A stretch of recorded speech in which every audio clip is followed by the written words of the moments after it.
El Centro Académico de la Memoria de Nuestra América presenta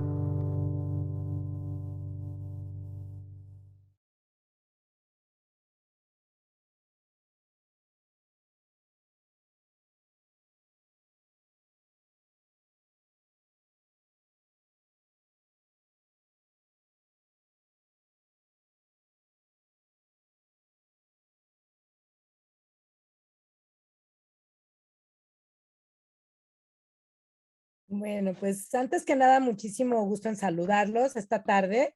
Gracias a todos los que nos escuchan. Muchísimas gracias a Beatriz Torres, gracias a su complicidad, ¿no? Durante todos estos meses. Pues encantada, por supuesto, de compartir esta mesa con mis queridísimos amigos y, por supuesto, admirados colegas con quienes he compartido muchísimos momentos y complicidades a lo largo de este tiempo en el que desde que nos conocimos hasta la fecha, no nada más en el sentido personal, sino obviamente en el terreno de la investigación, compartiendo pues muchas experiencias de las cuales les vamos a platicar hoy. Seguramente en algunos momentos va a ser un poco anecdótico, pero de lo anecdótico desprendemos un montón de asuntos que están relacionados con el tema de esta mesa, la investigación de América Latina desde los archivos mexicanos. Y bueno, yo no quisiera obviamente tomar el micrófono y que no me lo quiten, ¿no? Sino al contrario, pues darles la palabra rápido a mis colegas y amigas y mi querido amigo Paco para que podamos comentar pues en conjunto, ¿no? Hacer una conversación más que pues más que un monólogo, ¿no?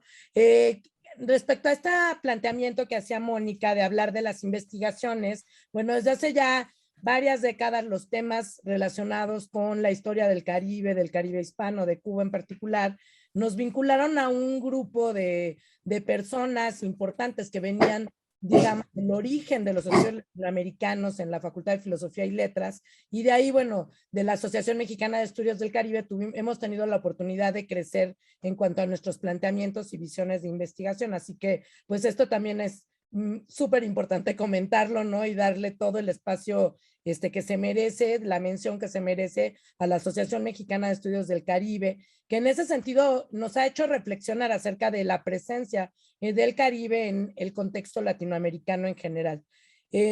Varias de las investigaciones que yo he hecho han tenido que ver, por supuesto, con esta relación de México con el Caribe. De alguna manera, bueno, los enfoques son varios, ahorita lo comentaremos a lo largo de este conversatorio. Sin embargo, yo quería enfocarme en el último resultado de investigación que dio como resultado precisamente el libro que acaba de comentar Mónica, el libro que elaboramos, que escribimos a cuatro manos, Laura Moreno y yo, hace un par de años que se publicó. Y bueno, hemos tenido la fortuna de tener una muy buena recepción y también una recepción crítica de parte de algunos colegas especialistas en Julio Antonio Mella, pero ahorita les vamos a contar cómo llegamos a Mella, ¿no?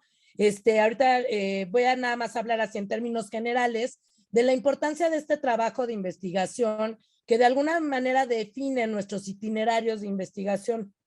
Es un libro, bueno, siempre que nos han invitado a hablar del libro del asesinato de Julio Antonio Mella, Informes Cruzados entre México y Cuba. Digo que es uno de los libros que a mí más me gusta, no solamente porque lo escribimos a cuatro manos, Laura y yo, y de ahí, bueno, desprendimos, bueno, un montón de formas de trabajo que descubrimos que podíamos hacer, muchas cosas que podíamos hacer juntas a partir justo de habernos sentado a escribir este libro. Sino que además el mismo libro plantea una ruta de investigación que viene totalmente al caso con el tema de esta mesa, ¿no? Ahí en un principio, en la introducción, nosotros vamos hablando de que el tema del asesinato de Julio Antonio Mella, pues no es un tema en sí nuevo, no ni siquiera novedosas algunas de las conclusiones a las que se llegó a lo largo de la historiografía que ha intentado desentrañar el tema, pues tampoco así los planteamientos más generales con respecto a este asesinato tampoco fueron novedosos. Sin embargo, la gran aportación que hacemos desde nuestra humilde posición o modesta posición de investigadora, Laura y yo, fue precisamente poner en el horizonte los expedientes que constatan una de las hipótesis más fuertes que finalmente pues es la hipótesis concluyente a partir de la presentación de esta documentación. pueden decir obsesionadas tal vez por encontrar precisamente esos documentos, ¿no? Que nos iban a arrojar esas verdades, pero por cuestiones de esto, de los itinerarios de investigación, desde que Laura empezó a trabajar elaborando los catálogos de los expedientes de la Dirección General de Investigación Política y Social en el AGN y de la DFS, desde ese momento empezaron a surgir de todos lados, o sea, digamos, numerosos expedientes que planteaban precisamente estas relaciones desde el punto de vista, construidas como fuentes desde el punto de vista de las policías secretas mexicanas en las distintas etapas, con respecto a la vigilancia de las comunidades extranjeras, en particular las comunidades latinoamericanas. De ahí, bueno, Laura desprendió el tema de su tesis, que ahorita, bueno, ella comentará más, y por supuesto nos encontramos ambas con el expediente, ahí en ese punto como centro, el expediente del asesinato construido por parte de la Policía Secreta Mexicana. En este sentido, bueno, el itinerario de viaje nuestro, el itinerario de investigación de viaje también nuestro, empieza justo con ese expediente en el centro como un corazón que nos lanzó hacia una búsqueda y una pesquisa por distintos repositorios y obviamente acervos, la recopilación de testimonios que se encontraban dispersos tanto en México como en Cuba. Esto es tal vez la parte más interesante, más, obviamente el resultado es fascinante, la verdad, bueno, no quiero hacer propaganda del libro, pero la voy a hacer, es un libro, una investigación de verdad muy singular, pero sobre todo yo creo que esta forma de hacer la investigación, partiendo desde un corazón como centro, que fue en este caso este expediente fantástico, ¿no? Armado de una manera muy meticulosa, donde incluso hay documentos de la policía secreta que traen la letra al calce de los investigadores secretos poniendo anotaciones en la documentación misma de este expediente y bueno, una compilación súper nutrida obviamente de todos los periódicos que arrojó la investigación del asesinato de Mella, ¿no? De este personaje tan controvertido y vigilado desde muy al inicio. Entonces, yo creo que esta forma de ubicar una posición desde el centro en la que ambas empezamos, obviamente, un diálogo entre las fuentes. Ahorita Laura va a hablar más de esto. También nos llevó por distintos horizontes de trabajo. Esto es súper importante. Bueno, obviamente no estoy hablando nada más de un trabajo de investigación de América Latina, es tal vez el trabajo de investigación de cualquier investigación, pero en este caso les puedo decir con certeza que el habernos posicionado en ese punto, descubriendo estas fojas, que no se conocían no por otra cosa, sino porque eran unos archivos cerrados, ¿no? Y que Laura nos puso en el horizonte y que a partir de ahí empezamos a trabajar minuciosamente hacia adentro de la elaboración del expediente como hacia afuera, cuando empezamos a contrastar fuentes y decidimos salirnos de nada más de Mella, o sea, dejar a Mella incluso mencionado, o sea, tan mencionado que no hay ninguna imagen que remita a Mella en todo el texto, más que una fotografía de un chico que va cargando un periódico, ¿no? En la imagen que ilustra la portada. Mella es así la única forma en la que queda mencionado, pero Mella transcurre por toda la investigación. Esto nos llevó obviamente a las bibliotecas, a la historiografía cubana, a buscar los contrapuntos. En ese sentido, bueno, iniciamos esa aventura que concluyó en este texto que para mí, digamos, la manufactura, aunque el tema es tremendo y terrible, ¿no? Porque estamos hablando de la vigilancia de los extranjeros en México y de los mexicanos en Cuba, el resultado, la manufactura me parece una pieza así bonita, una pieza hermosamente trabajada, ¿no? Le daría la palabra yo en ese sentido, bueno, a Laura para que igual continuara un poco con esto. Bueno, pues yo creo que el tema en lo que ya platicaba un poco Gaby es precisamente cuál sería, digamos, la diferencia o el abono que hace el tema de Mella en el caso particular que nosotros empezamos a trabajar. Pues creo que sobre todo lo que acaba de decir sobre las fuentes, ¿no? No es precisamente que hubiéramos, y lo expresamos ya muchas veces, ¿no? Que hubiéramos hecho el cambio, el rumbo, ¿no? De esa historia, pero sí nos dio cierta certeza y por lo menos cierta posibilidad de fundamentar, ¿no? Algo que se venía especulando en la historiografía tanto cubana como mexicana sobre el caso de Mella y su asesinato. Y estos documentos los que nos ayudó finalmente es pues a redondear esa especulación, ¿no? Que no quedaba muy clara, no que no supiéramos, ¿no? Que quién lo había asesinado, pero sí cómo se había confabulado el asunto de su asesinato. Y creo que un tema ahí fue fundamental, fue el cruce de las fuentes que hicimos desde Cuba, ¿no? Tanto los archivos de Secretaría de Estado como el de la Policía Militar, ¿no? Que también tenía Cuba en aquellos años, pensando en Gerardo Machado, que en aquel momento pues, era el presidente de Cuba. Y bueno, pues más bien ahí lo que nos ayudó es como cotejar entre ambas versiones, la mexicana y la cubana, pues cómo al final se hace una confabulación tanto de las policías, ¿no? Hasta algún sector del gobierno mexicano y cubano para poder o facilitar este asesinato, ¿no? Entonces ahí lo interesante, considero yo, o una de las partes importantes, es precisamente observar cómo nuestras fuentes, ¿no? Cuando utilizamos, digamos, de los dos lados, sí bueno, en algunos casos pueden posibilitar una explicación mucho más amplia por el caso de Cuba. Yo efectivamente llego a Mella, lo que dijo Gaby, en una tesis de doctorado sobre el exilio cubano en México.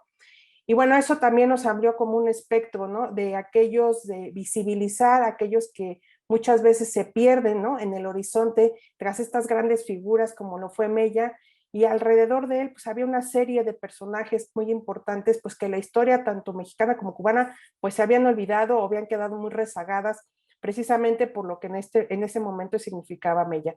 Pero bueno, en esta parte de los estudios, creo que también eso ha sido lo importante, o desde mi perspectiva, los estudios que realizo, es precisamente encontrar estas redes políticas, ¿no? Que se establecen entre los mismos cubanos, o en su caso, cuando estudié en Nicaragua, los mismos nicaragüenses con otros centroamericanos, ¿no? Y que efectivamente las fuentes, tanto como de la de HIPS, en su momento la Dirección Federal de Seguridad, ¿no?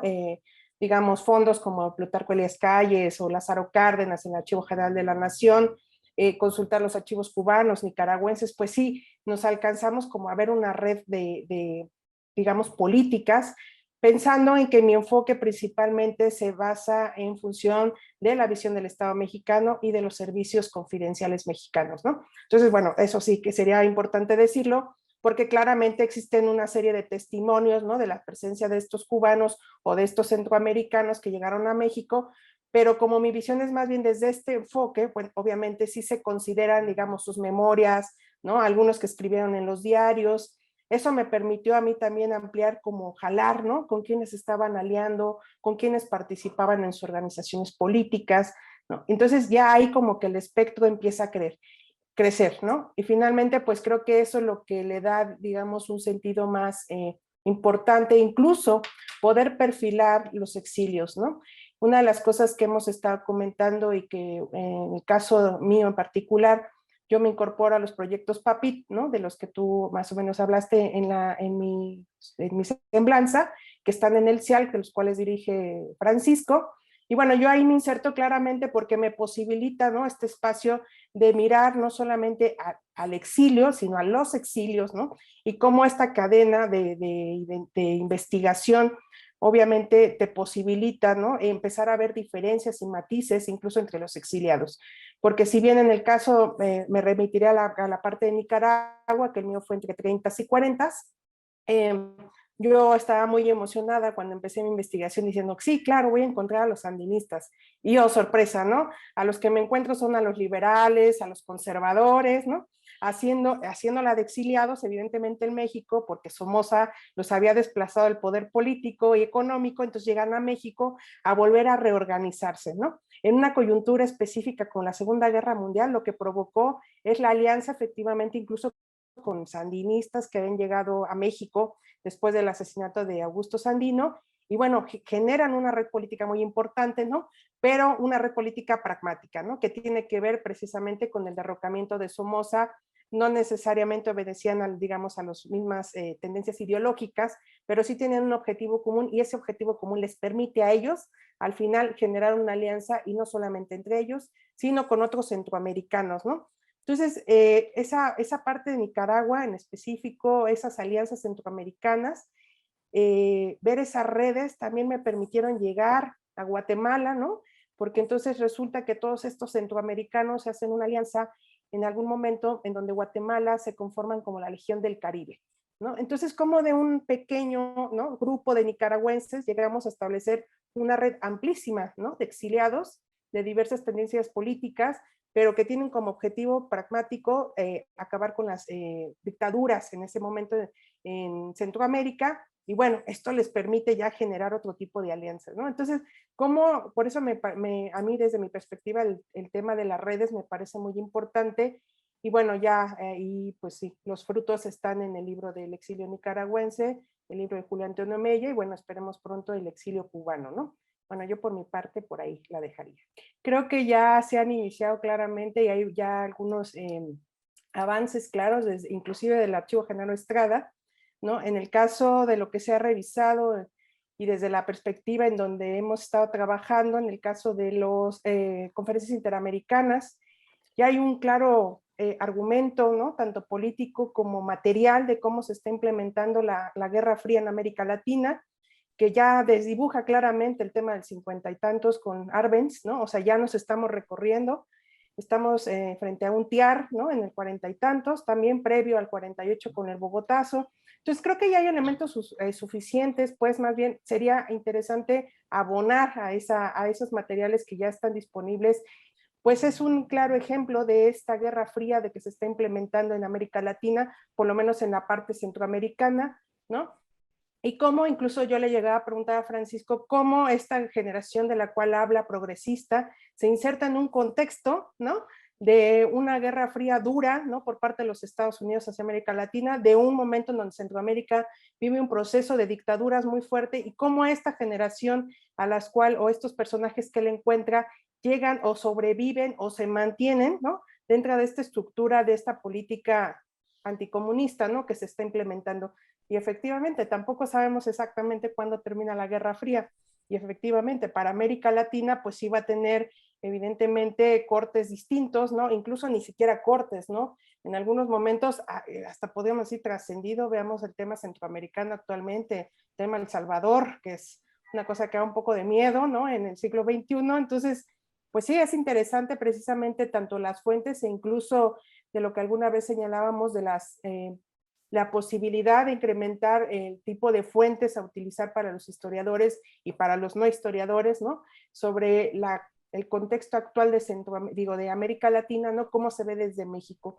Y pues sí, más bien sumarnos a la propuesta de sí seguir esa discusión, ¿no?, porque ya hay algunos libros que se generaron, ¿no?, a partir de la Guerra Fría en América Latina. Hay otros textos que no son muy conocidos, ¿no?, como los que en aquel momento coordinó Raúl Domínguez con la Guerra Fría en América Latina, Bani Petina tiene otro. Entonces hay una serie de historiografías que incluso desde ahí se parte incluso la discusión de otras posibilidades, creo yo, de interpretación sobre este tema, ¿no? Y cómo efectivamente lo vemos desde México. Pensaba en tres cosas, ¿no? Por un lado, si quieres hacer una investigación acerca de América Latina en México, tienes que llegar con una pregunta a los archivos, ¿no? Porque los archivos en sí, evidentemente no están organizados con esa perspectiva latinoamericanista, ¿no? Sino organizados con una lógica pues, de una historiografía, de una historia nacional, excepto Camena, tal vez, ¿no? Que como su origen es a partir del archivo de Gregorio Seltzer, justo tiene estas posibilidades tan diversas que ha demostrado el archivo de Camena, ¿no? Igual Beatriz podría platicar más en particular de ello, pero bueno, este asunto de llegar con una pregunta al archivo, ¿no? Para saber por dónde empezar, por dónde te metes. En el caso del acervo histórico diplomático, ¿qué buscas? ¿Dónde buscas? Si es nada más el país, si es el embajador, si es el representante extranjero en México, si es el representante mexicano en el extranjero, en este caso en el contexto latinoamericano.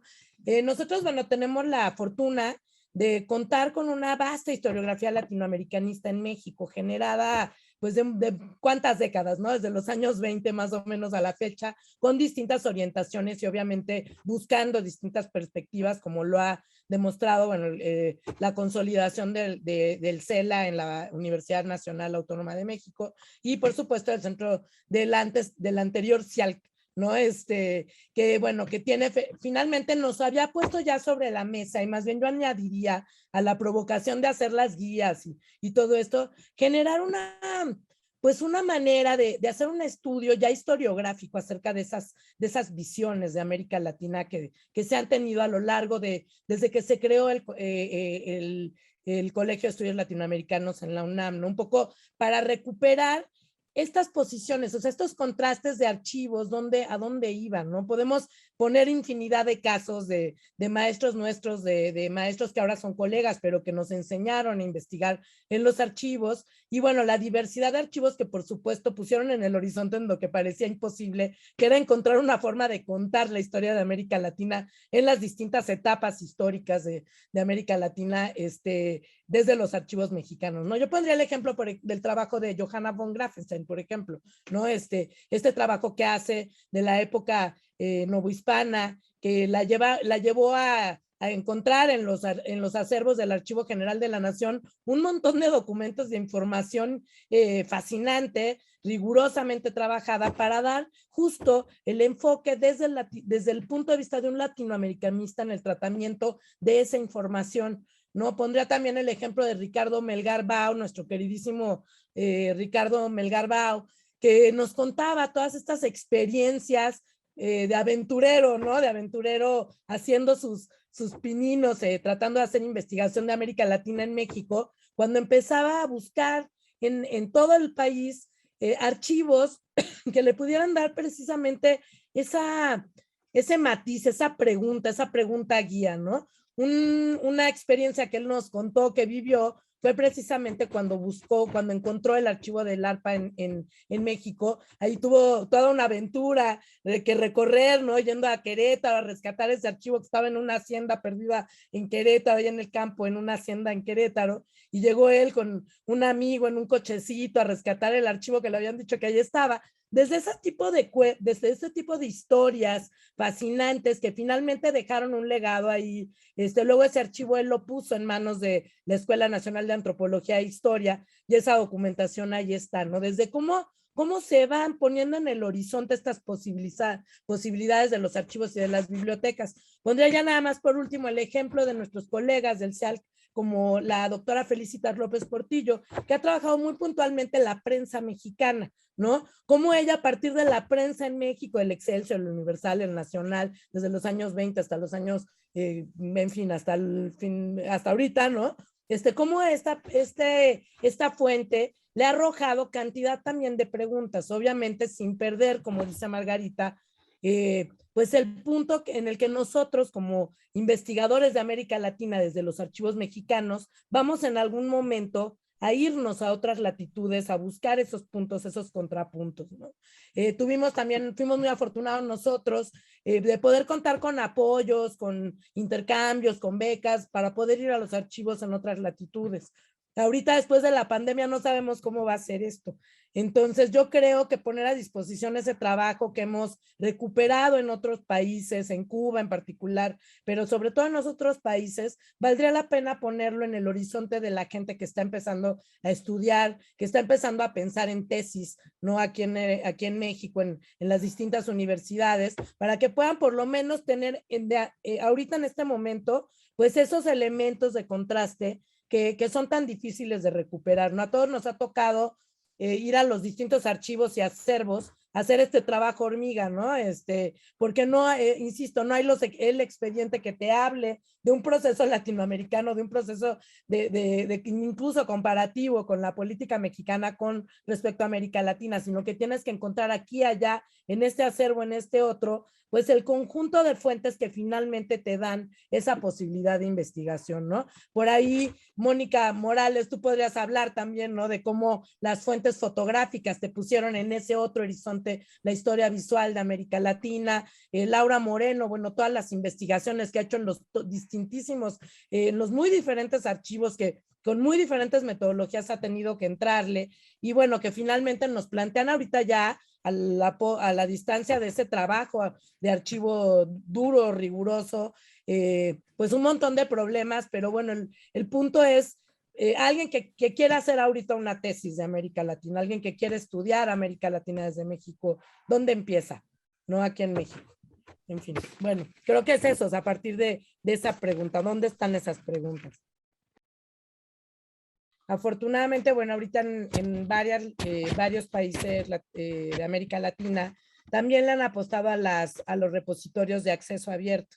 Entonces hay algunos repositorios como en Chile, en Colombia, en Argentina, que nos pueden en Perú, en Guatemala. Lo hemos visto incluso a lo largo de este seminario importante donde varios colegas de distintos países nos han presentado el trabajo que han realizado y que han puesto al acceso del público en sus distintos repositorios. Entonces, por un lado, bueno, explorar estas posibilidades. La Biblioteca Digital de Chile, por ejemplo, o el Archivo de Memorias Vivas de Chile.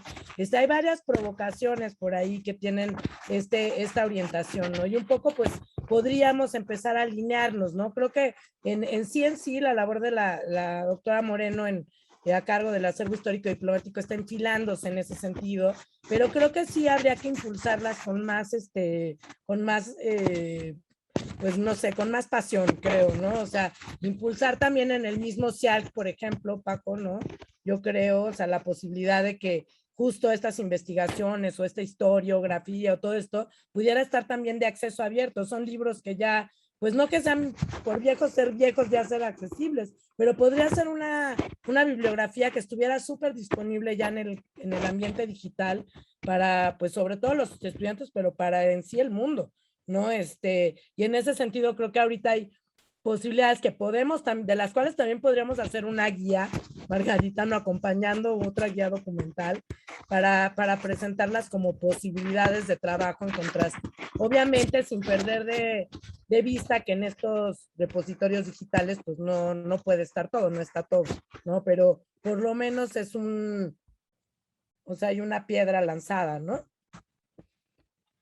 Pero creo que también un tema importante saliendo de los latinoamericanistas y de los historiadores es también, y eso lo digo como ahora como profesora de la Facultad de Ciencias Políticas, ¿no? Donde los chicos son carreras de relaciones internacionales, de ciencia política, de antropología, de sociología, que muy poco están vinculados e incluso tienen poco o nulo conocimiento sobre estas fuentes, ¿no?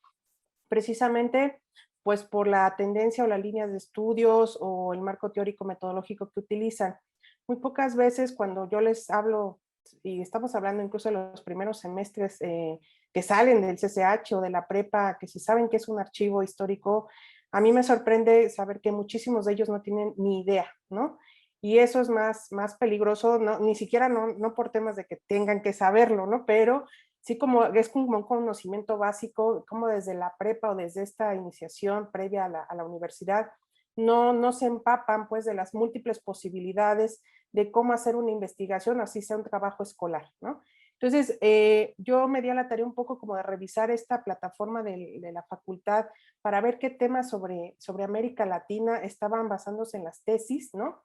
Y la mayoría pues sí hablan de integración regional, política exterior, economía global y regional, ¿no? Pocos temas, ¿no? Sobre luchas políticas o campesinas o sindicales, ¿no? La mayoría son temas actuales claramente establecidos en un periodo presente, ¿no? No tienen relación con la historia, ¿no? Ni siquiera como un antecedente previo a una explicación desde donde están ellos partiendo. Y creo que mucho tiene que ver es cómo encauzar, incluso hacer visible que el tema de los documentos o de los archivos no es uso exclusivo de los historiadores, ¿no? Ni de los latinoamericanistas. Y bueno, y no todos los latinoamericanistas tampoco ocupan los archivos, ¿no? Entonces ahí cómo hacer conscientes, ¿no? a los alumnos, no porque tengan que, pero sí que por lo menos conozcan que tienen otras posibilidades de fuentes para poder establecer su propia investigación, aún estando en el presente.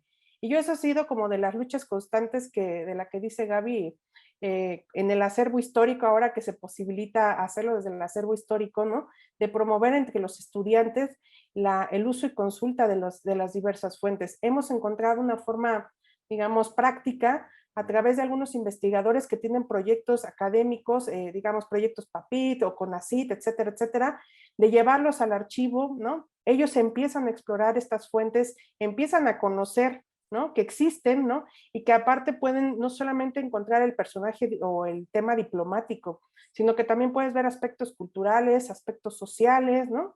O sea, hay una serie, cantidad de temas que se pueden encontrar en esos papeles diplomáticos y que no han sido aprovechados precisamente por esta idea errada del archivo histórico diplomático, otra, porque ni siquiera están vinculados al tema de la historia, incluso desde su propio presente, y creo que ese es uno de los temas más importantes, me parece a mí, para que efectivamente cuando haya, o como se está generando actualmente con Memórica, esta plataforma, pues sea más aprovechable todavía, y no solamente para los estudiantes de historia, ¿no? Porque eso parece ser como un cuento de siempre, ¿no? De, bueno, los historiadores y sus papeles. Pues no, o sea, resulta que es un amplio círculo de estudiantes que sí pueden hacer uso de ellos. Entonces, una de las cosas que hemos implementado, que desde estos proyectos institucionales, ellos van, consultan, hacen un proyecto, lo desarrollan en función obviamente del acervo histórico, y entonces no solamente obtienen temas de tesis, sino también se obtiene un resultado institucional para el acervo histórico, ¿no? Entonces dejan ellos mismos un legado, ¿no? Ya sea, como por ejemplo en el caso de Francisco, con una guía sobre la colección del exilio español en América Latina. Estamos trabajando con Mariana Aparicio, con el Observatorio Binacional México-Estados Unidos, y se crearon 2 revistas, ¿no? En tema memoria histórica, desde los temas actuales de esta relación binacional, ¿no? Desde las fuentes consultadas en el Archivo Histórico Genaro Estrada. Entonces esa es nuestra manera hoy día de trabajar. Claro, como dice Gaby, esperemos que ahora cuando volvamos a las aulas, pues claro, promover proyectos específicos o bien incentivar obviamente los servicios sociales o las prácticas profesionales, pero que tengan una lógica, ¿no? Que al final de cuentas se entienda que los archivos, las bibliotecas, pues digamos, son elementos comunes a todos, aunque no necesariamente todos lo usan, ¿verdad? Que eso también da un poco de miedo, pero que sí son estas múltiples posibilidades de estudio desde diversa temática y que no solamente se envuelven en un tema histórico. Y entonces siempre he sido la idea de entender el presente desde el pasado, ¿no? Y entonces eso nos ha permitido por lo menos guiar a los estudiantes a consultar y a conocer el archivo histórico, bueno, en este caso el archivo histórico diplomático, pero bueno, existen multiplicidad de archivos sumamente importantes que pues darían para muchísimas cosas más, ¿no? Bueno, yo ahí la dejaría. Gracias.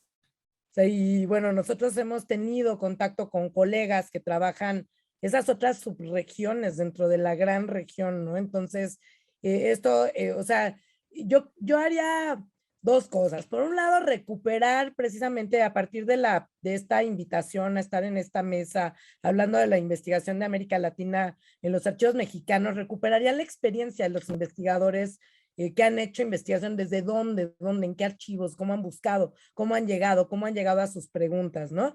Y por otro lado, bueno, obviamente, pues estas cuestiones que han comentado ustedes. ¿Por qué razón? Porque por ahí hay creo que las limitantes nos las hemos puesto nosotros mismos desde la academia, precisamente al construir una visión de los estudios latinoamericanos o de la investigación de América Latina con muchas camisas de fuerza, ¿no? Entonces, a pesar de que nosotros desde aquí vemos que es muchísima la investigación que se hace acerca de América Latina, de pronto perdemos como el piso y bueno, esto que nos comentas, Laura, que tú observas en la Facultad de Ciencias Políticas y Sociales, pues es gravísimo, ¿no? O sea, en el mismo espacio de convivencia de los estudios latinoamericanos, donde se originó una escuela muy potente, ¿no? De investigación de las políticas de México hacia América Latina con perspectiva histórica, ahorita ya no se estudian con esa perspectiva, ¿no? Y eso es lamentable, o sea, es decir, que perdió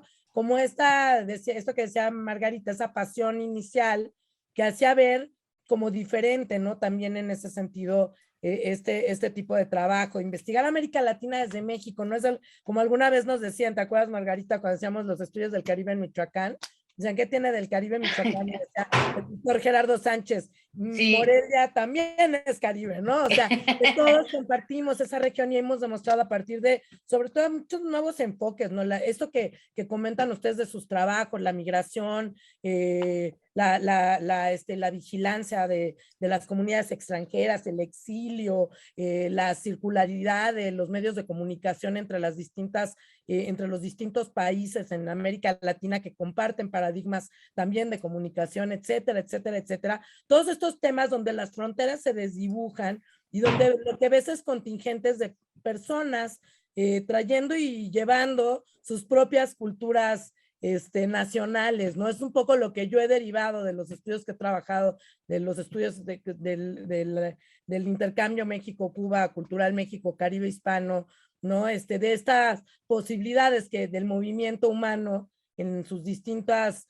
en sus distintas manifestaciones como migraciones, en ese ir y venir, como lo que llevan también a cuestas es su cultura y cómo esa la comparten, la dejan, se articula con otras culturas, otras visiones, esto también a través de los medios de comunicación. Entonces creo que por ahí habría que plantearse justo hace unos años, recordarán que llevamos a cabo este gran evento que planteaba, bueno, a partir de una provocación, pero de Martín López Ábalos, los cambios de la disciplina de los estudios latinoamericanos en los últimos 10, 15 años.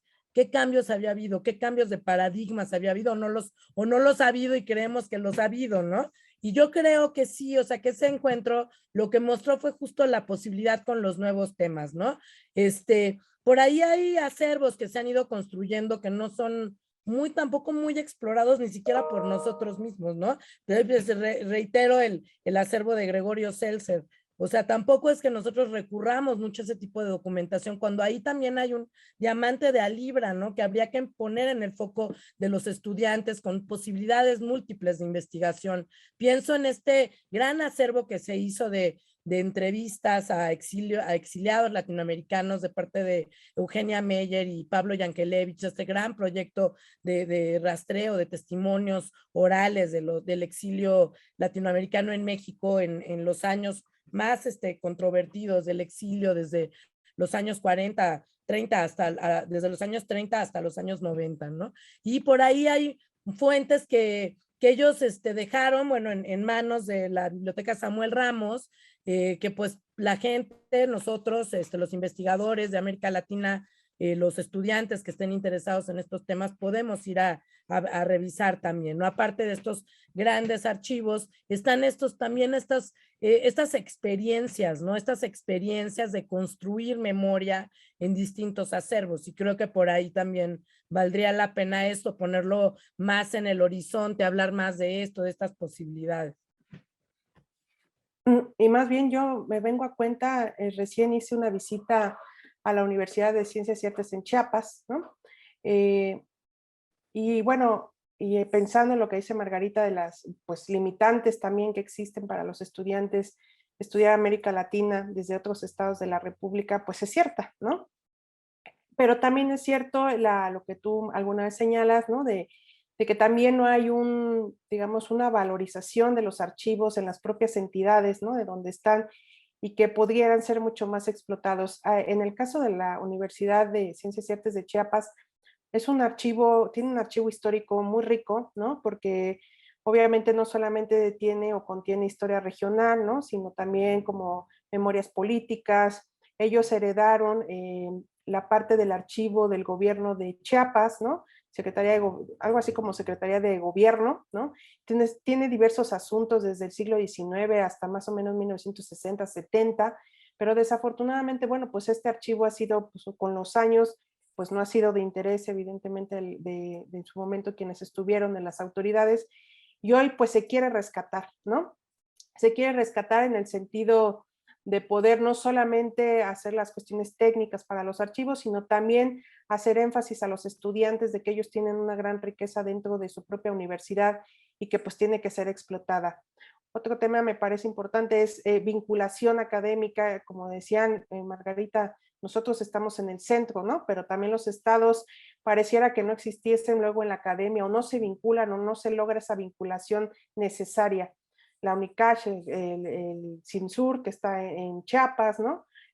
No sé, hay varias universidades en la parte de Chiapas, bueno, ahora me refiero a ellas, que efectivamente tienen estudios muy interesantes sobre temas migratorios, temas fronterizos, y que no solamente hablan de Chiapas, sino de la región centroamericana, lo cual ya hace la posibilidad de ampliar los estudios en Centroamérica.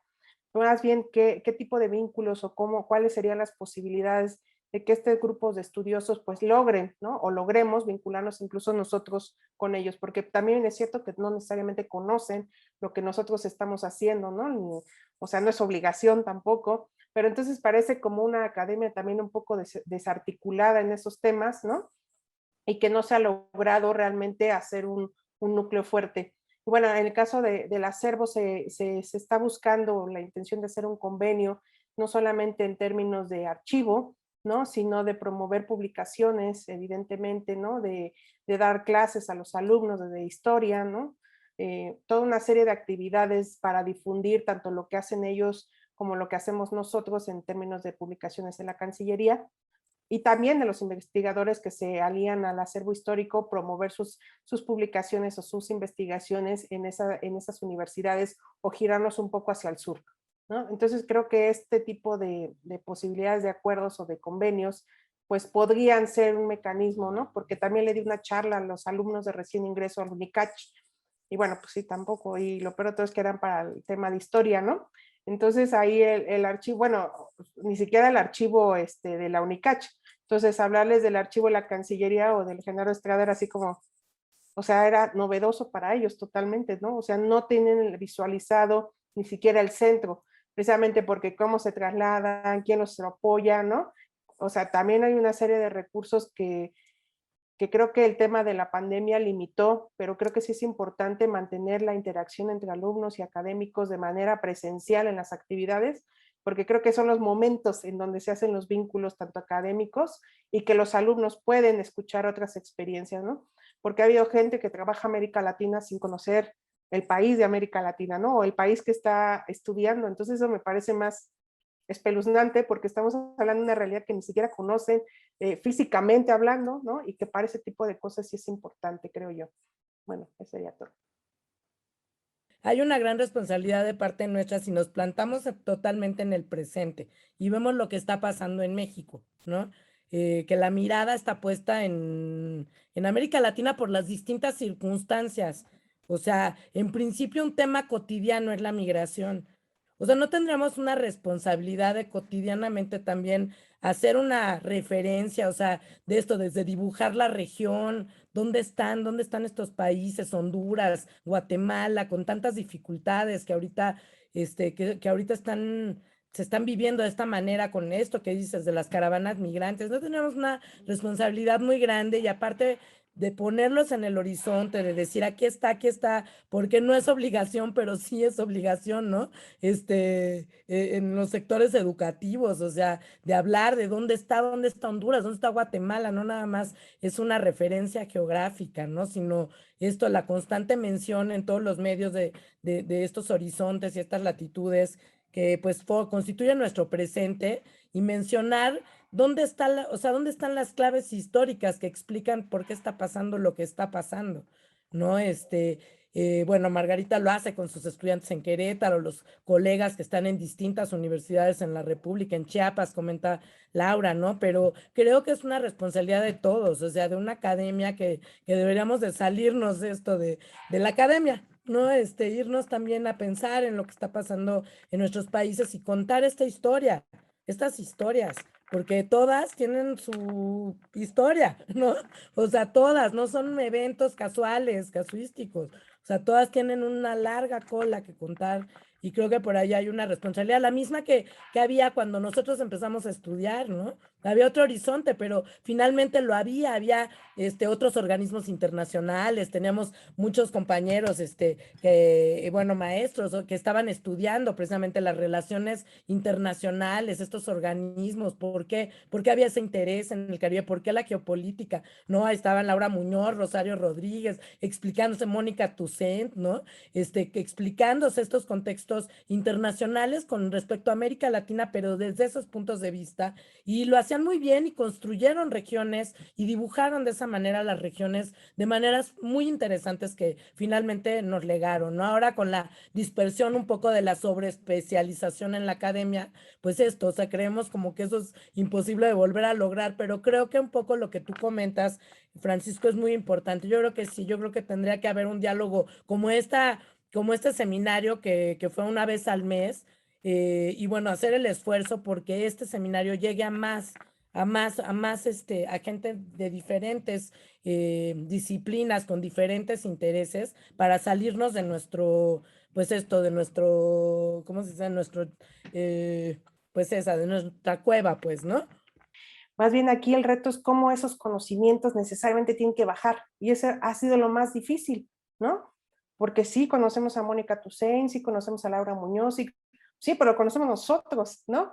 Y la reconocemos nosotros, o el grupo académico, los académicos, pero ¿qué pasa precisamente con esa obligación moral, ¿no? Que tenemos precisamente desde la enseñanza, ¿no? Desde la práctica diaria, ¿no? De desmitificar incluso el tema de América Latina en estos procesos que se han dado con las caravanas, ¿no? Que se identifica a los migrantes con la violencia, ¿no? Al narcotráfico, ¿no? A generar pobreza. O sea, cómo eso hoy actualmente y las redes sociales promueven y el internet promueven y el exceso de información promueve, ¿no? Es estos mitos que al final de cuentas sí son muy arraigados en un cierto tipo de población, ¿no? Y sobre todo en aquellos que no tienen conciencia de esa construcción histórica de América Latina, ¿no? Cómo partir de lo que decía Margarita, cómo entender a Haití desde el presente, ¿no? Porque entonces dirán, no, pues es que el gobierno haitiano, ¿no? O sea, ajusten y manden lo que quieran, pero eso obedece a una estructura mucho mayor, ¿no? A un proceso histórico de Haití que ha vivido por años, ¿no? Proceso larguísimo. Estados Unidos, sí, la injerencia es norteamericana es evidente, ¿no? En qué momento se ha dado y cómo se está hoy día moviendo hacia América Latina, no estamos hablando de los mismos Estados Unidos solamente a nivel violencia física y de intervencionismo militar, estamos hablando de violencia económica, o sea, hay toda una serie de factores que hoy día no se alcanzan a vislumbrar precisamente porque esa enseñanza de la historia de América Latina pues no rebasa ese tipo de explicaciones que incluso no es que se rebasen, pero sí tendríamos que darle un nuevo matiz para entender como desde el presente, ¿no? Por qué se están sucediendo cierto tipo de acciones, ¿no?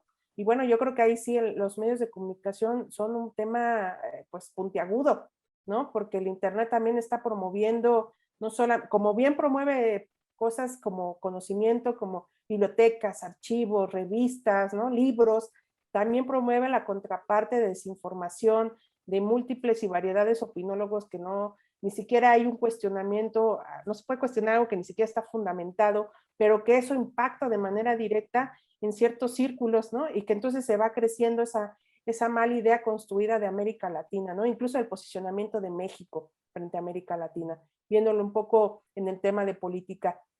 Y sobre todo yo les digo mucho a mis alumnos, o sea, cómo mirar a las historias, a las fuentes, a los archivos desde hoy, a aquellos que les gustan las relaciones internacionales.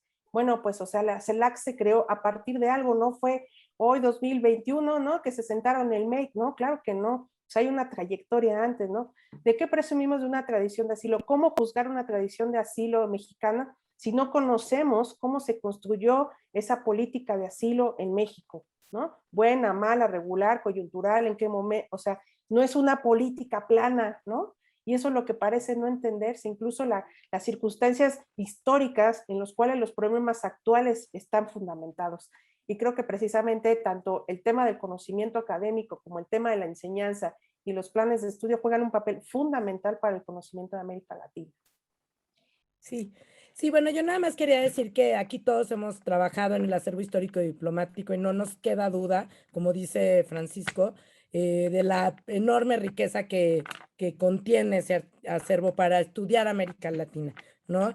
Creo que lo que hemos platicado, así aunque un poco disperso, es que hay muchas posibilidades de estudiar a América Latina en los archivos mexicanos. Nunca vamos a encontrar tal cual el Fondo América Latina, no lo vamos a encontrar así. Llegamos con una pregunta, con un interés sobre algún país, sobre algún personaje y sobre ahí empezamos a buscar y vamos a encontrar materiales en los distintos acervos, no nada más de la Ciudad de México, sino de otros horizontes, de otros espacios. Ahorita se comentaron algunos en Chiapas, en el mismo Querétaro, no en Michoacán, hablábamos de los acervos también michoacanos. En fin, hay distintos acervos y archivos. Sí hay posibilidad de investigar América Latina desde aquí, siempre y cuando también consideremos este punto importantísimo que ponía sobre la mesa Margarita, que es no olvidarnos que tenemos que ir también a contrastar las fuentes del otro lado. Si es el país, si es un proceso, si es un contexto el que estamos tratando de explicar,